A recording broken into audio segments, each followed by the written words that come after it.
So, welcome to Jumbo IS and welcome to our lecture series called Daily News in Shorts. In this lecture series, we cover a particular day's current affairs in a very short span of time within 30 minutes so that you're left with your entire day covering other parts of your UPSC syllabus. Now, just watching this lecture would be job half done because just after watching it, you need to revise it as well. Why, you ask? Well, revision helps in consolidating these current affairs in your memory. Otherwise, you'll quickly forget them. Now, you can revise these current affairs from the notes provided by us, and these notes shall be shared on our Telegram platform. The link to our Telegram channel is provided in the comment section below. All you have to do is just click on that link. It'll take you to our Telegram channel, and from there, you can download the notes for this lecture and do the necessary revision. All right, enough of the introduction. Let's straight away jump into the discussion. First, let's take a look at the list of topics that we shall cover today. So in total, we'll be covering 5 topics. Number 1 is National Technical Textile Mission.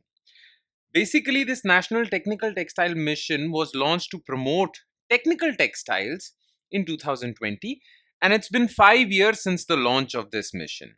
Okay, so we'll talk about this mission and what are technical textiles. Okay, then recently, Bihar government has decided to revive an ancient university, much like Nalanda University, called Vikramshila University. So we'll talk about the historical significance, the cultural, architectural significance of Vikramshila University. Then, recently, Parliamentary Standing Committee has advised to create a heritage repatriation fund because various artifacts of ancient heritage, medieval heritage, various arts, architectural artifacts, okay, sculptures, all these things have been stolen from India. Many of these artifacts have been stolen from India and smuggled abroad. So, parliamentary panel or parliamentary standing committee has told or advised the government to create a fund that would finance the return of these objects back to India so that India can reclaim its heritage. Okay, so we'll talk about this. Then, much like Ola and Uber, these cab sharing services, okay, these apps, government of India has decided to create a Ola Uber like app on its own. The only difference would be that this cab sharing app or this cab, basically this taxi application, would be owned by a cooperative society. Okay, Ola and Uber are profitable companies, but this cooperative ride hailing service that government of India is going to launch will be owned by a cooperative society rather than a private company. So what is this app? How will this promote inclusive growth? We'll talk about this. And in the end, we'll talk about Nag missile system. Okay. So these are the 5 topics that we will focus our attention on. Let's start discussing them one by one, starting with topic number 1, which is National Technical Textile Mission. Now, to understand this mission, you need to be aware of the term called technical textiles. So, what are technical textiles? Basically, normal textiles are like the t-shirts, jeans, sari, suit, all these things that people wear. Okay, but there are certain suits, certain fabrics that have a specific purpose. For example, suits worn by astronauts. Okay, suits worn by firefighters, bomb disposal squads. These are specialized suits, okay, which basically they absorb pressure, temperature, and all sorts of things. They have all sorts of applications, okay. So these fabrics are called technical textiles. They are not worn in day-to-day life. They are worn only for special purpose, like astronauts, firefighters, okay, surgeons, right? And many other things. For example, bulletproof jackets, these are technical textiles. Okay. Now, the thing is that India has been a dominant player in the world as far as textile exports are concerned. And not now, India has been a dominant player in textile sector since times immemorial, since ancient history. Okay. But now, India has a scope in taking a lead, or India has the opportunity to take a lead in technical textile market as well. Okay. So to take a lead in technical textile market, India launched National Technical Textile Mission. It was launched in 2020, and now it's been 5 years since the launch of this mission. Okay, make sense? Now, first of all, let's talk about this mission, National Technical Textile Mission. So it was launched for a period of 2020 to 2025-26 with an outlay of 14,080 crore by Ministry of Textiles. Now, because technical textiles require technical expertise, okay, it requires research and innovation. Therefore, this mission had four key components. First of all, research, innovation, and development. Then, promotion and market development, basically, how Indian branding of Indian technical textiles. Then, export promotion, and then education, training, skill development for skilled workforce in this sector. Okay, a total of 168 research projects valued around 509 crore have been approved under it. Now, what benefits of taking a lead in technical textile sectors? Why should India focus in this sector? Because technical textiles have a lot of benefits for India. First of all, it will generate a lot of employment. Okay, it will open up a new market for exports, so India can boost its exports. Then many startups can come into this field because this is a textile sector which requires technical expertise also. So it can boost startup ecosystem of India. And if India manufactures its own technical textiles, that would support Make in India also. Okay. Plus, these technical textiles would also support other industries. For example, construction workers require specific textiles, so it would give a boost to the construction sector. Then, defense personnel require bulletproof jacket, it would give a boost to them also. So, these technical textiles would also support other sectors where these technical textiles are used. So that is why government is focusing heavily on technical textiles. Okay, some of the other steps apart from this mission, National Technical Textile Mission, apart from this mission, government has also launched many other schemes to support technical textiles. For example, to support skill development in this area, government has launched GIS 2.0 scheme and GREAT scheme. Okay, then government organized a fair, Technotex 2024, to showcase its strength in technical textile. Clear? So this is as far as the information regarding technical textiles is concerned that you should be aware of. Okay, but in general you should know about the dominance of our textile sector, Indian textile sector. Okay, so some basic information about Indian textile sector. So India is the sixth largest exporter of textiles globally with a 3.9% share in world textile exports. Plus, textile sector alone contributes 2% of our GDP. The sector is set to grow to 350 billion by 2030, further strengthening India's position in global market, and it generates 3.5 crore jobs. So it is a job creator, a mega job creator in India. That's why government focuses so much on this sector.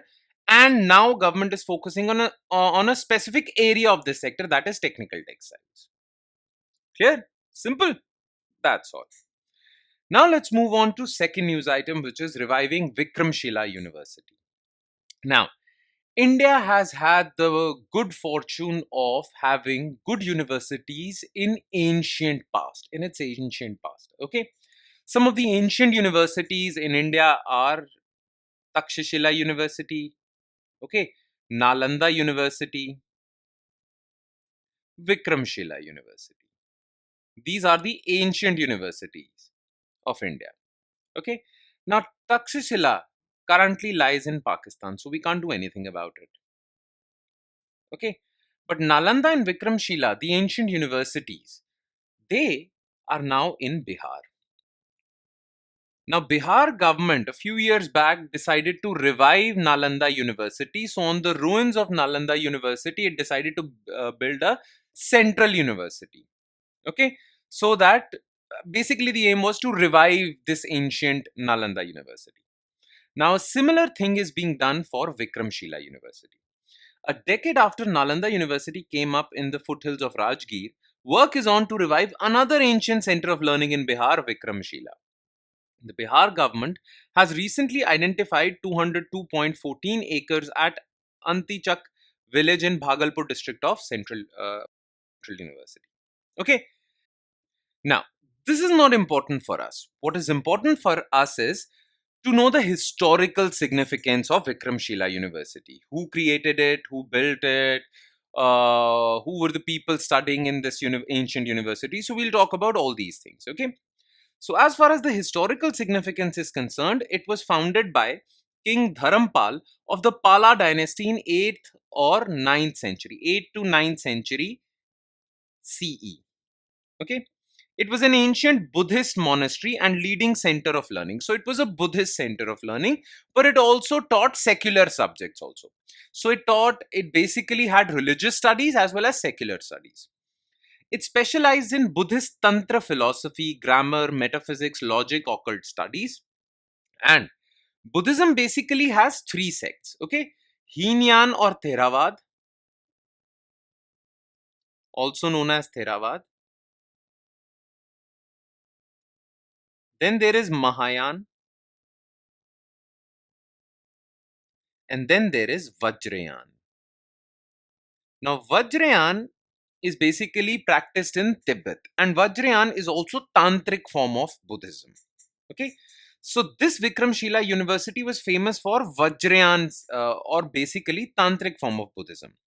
Renowned as a prominent center of Vajrayan Buddhism, employing eminent tantric teachers such as Buddha Janapada, Deepam Karabhadra, Jayabhadra. Okay, you don't have to remember all these names. Just remember this university was famous for Vajrayan sect of Buddhism.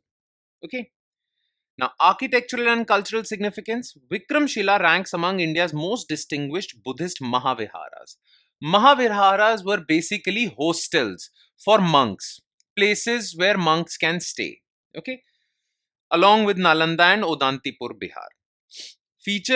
It features a central cruciform stupa, and this stupa where monks used to worship, there were 208 cells, 52 cells on each of the four sides, and these cells were basically rooms where monks used to stay. It hosted an advanced library with a cooling system designed for manuscript preservation. At its height, during reign King Chanaka's reign, Vikramshila gained prominence for its structured hierarchy. Okay, so just remember that it was built under Pala dynasty and it reached its peak during King Chanaka's reign. Alright, that's all you need to know. Now let's move on to third news item, which is Heritage Repatriation Fund. Now look, there are many artifacts, objects that are part of ancient history or medieval history, India's history. But sometimes these artifacts are stolen, smuggled to museums all over the world, or sold in the black market. Now, India loses out because these artifacts are India's heritage.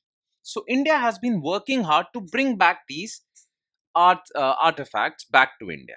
For that, India has had many deals and many agreements with countries where these artifacts reach after smuggling. Okay, but this is a difficult task. Therefore, a parliamentary standing committee on transport, tourism and culture has advised Government of India to create a heritage repatriation fund. This fund will basically finance bringing back Indian artifacts back to India. Okay, so it stated that government could establish a heritage repatriation fund for recovering stolen and smuggled antiquities from India.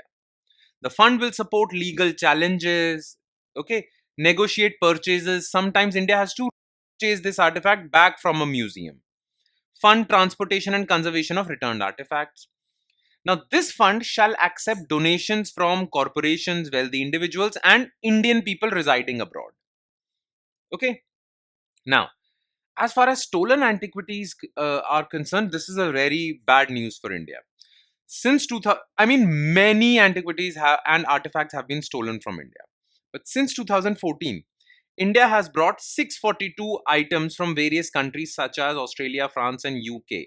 Majority of them have come from USA. Between 2020 to 2024, a total of 610 cultural objects, including precious idols and sculptures, were returned. And for that, because most of these items are sold in developed countries, black markets of developed countries. Therefore, India is having agreements with these developed countries. Like India has a cultural property agreement with USA, where both these countries cooperate to first identify an artifact which belongs to India and then transport it to India. Clear? Now, this parliamentary committee said that you need to create a heritage repatriation fund to bring back stolen items back to India. Plus, it gave certain other recommendations also. It said that you need to create a heritage task recovery task force, a dedicated multidisciplinary team comprising diplomats, legal experts, and art historians to identify and recover artifacts. Then you need to have agreements with different countries, like the one with USA, international cooperation, and use of technology. Use advanced imaging, DNA testing, and AI databases to authenticate and establish the provenance for basically identifying whether this artifact that is being sold in black market of some other country belongs to India or not. Okay, that's all. That's all you need to know. Now let's go to topic number 4, which is a very good topic. Okay, cooperative ride hailing service. So government has basically launched a company, not a company, but an app called Sehkar Taxi. Okay, this Sehkar Taxi is exactly like Uber or Ola cab services. But the difference is Uber and Ola are private companies that work for profit. Okay. And the biggest criticism of Uber and Ola is drivers who use Uber and Ola apps. Okay. Drivers with Uber and Ola, they complain that Uber and Ola charge very high commissions and they don't get that much money for the rides they have completed.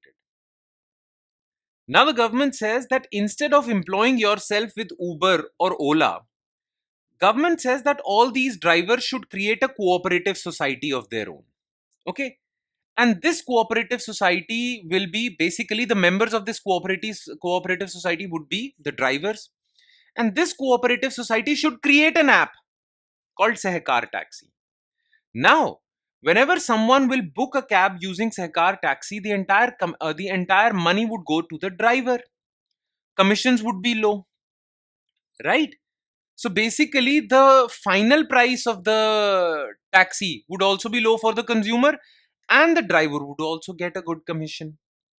So the government has announced the upcoming launch of Sehkar Taxi, a cooperative-based ride-hailing service aimed at directly benefiting drivers. Okay.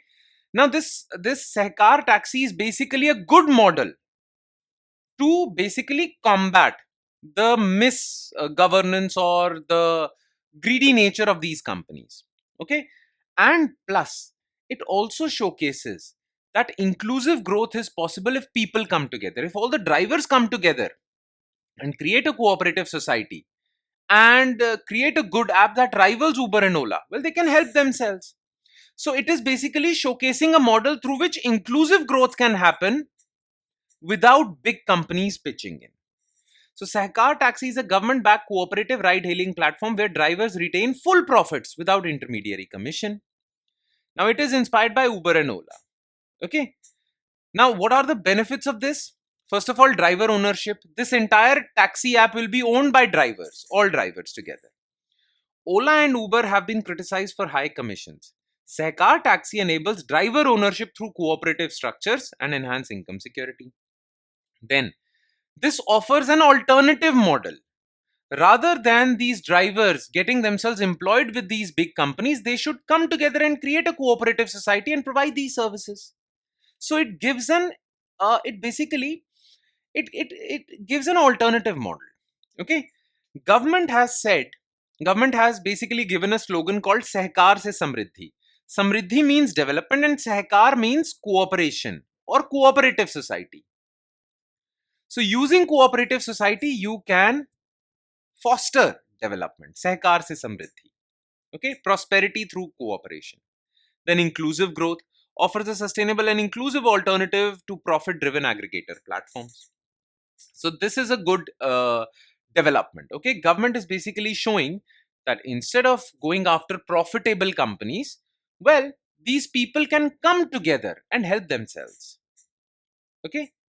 And last news item is with respect to Nag missile system, NAMIS. So the government has signed deals worth rupees 2500 crore to procure the Nag missile system, NAMIS, tracked version of an anti-tank weapon, and around 500 light vehicles for armed forces. This anti-tank missile will be procured from Armored Vehicle Nigam Limited, and these light vehicles shall be procured from private companies, Force Motors and Mahindra. All of this aligns with Atmanirbhar Bharat because India is producing its own weapons. Okay. Now you need to know some information about Nag missile. So it is third generation fire and forget anti-tank guided missile system. It was designed for Indian Army by Defense Research and Development Organization. Now, its launcher, the vehicle on which this missile can be launched is called Namika, Nag Missile Carrier. It is tracked version, that means it automatically locates its target, that locks onto target using imaging infrared seeker. It is designed to destroy heavily armored enemy tanks. Plus, this missile can be launched from helicopter also. So the helicopter version of Nag missile is known as Helena. Helicopter Nag. Okay, that would be all. So that's it. With that, we conclude today's session. Thank you so much for watching, everyone, and I'm sure it has added value to your preparation. But it would add more value if you revise this lecture as well. Okay? On that note, I'll be signing off with the promise of seeing you again with another set of news items. Thank you, everyone.